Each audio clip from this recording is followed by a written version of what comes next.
Laughter followed. "There goes Zobo girl," one boy shouted. You won't believe what Sophie went through just because she helped her mother. Before I tell you what happened to Sophie, like this video, follow, and comment more if you want more stories like this. Every morning before school, Sophie stood by the wooden table in their small kitchen, mixing Zobo leaves in water and frying golden buns in hot oil. Her mother, Mrs. Grace, depended on the sales to feed them. Sophie was her only child, so she always helped, sometimes carrying trays of buns to the roadside or holding sieves while her mother poured Zobo. But at school, this became her biggest shame. Her classmates mocked her endlessly. Whenever Sophie entered the classroom with the faint smell of smoke from the firewood, laughter followed. "There goes Zobo girl," one boy shouted. Another whispered loud enough for everyone to hear. "Better don't sit close to her or your uniform will start smelling like fried buns." Sometimes the girls were crueler. "Sophie, do you know you will look old before your time? All that smoke from frying buns will turn you into someone's grandmother." "And rich boys," one of them sneered, "forget it. No man wants a girl who is always carrying Zobo and looking rough." The whole class laughed and Sophie's ears burnt. She wanted to vanish into the ground.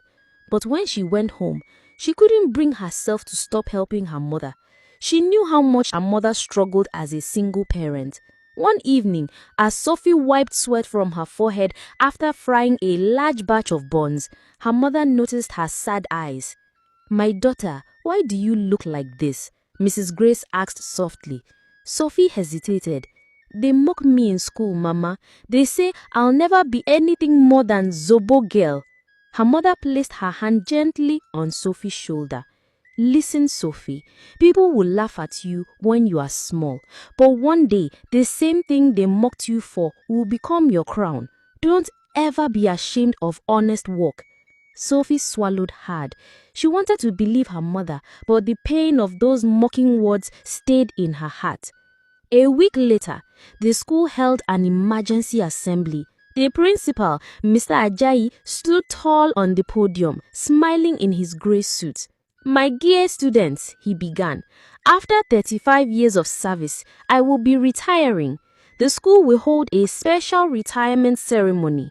Dignitaries, community leaders, and many guests will be attending. I expect all students to participate and be of good behavior."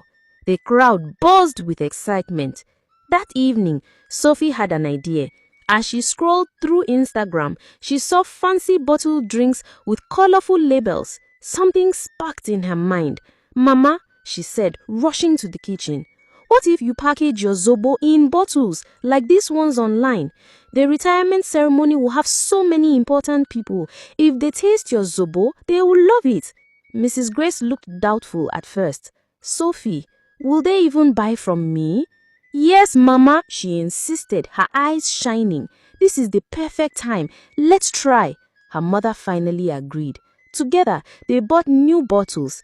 By the night before the event, their small room was filled with neatly packed bottles of Zobo with clean labels Sophie had designed on her exercise book and printed cheaply at a cyber cafe, glowing like hidden treasure. Sophie couldn't sleep that night. Her heart beat fast.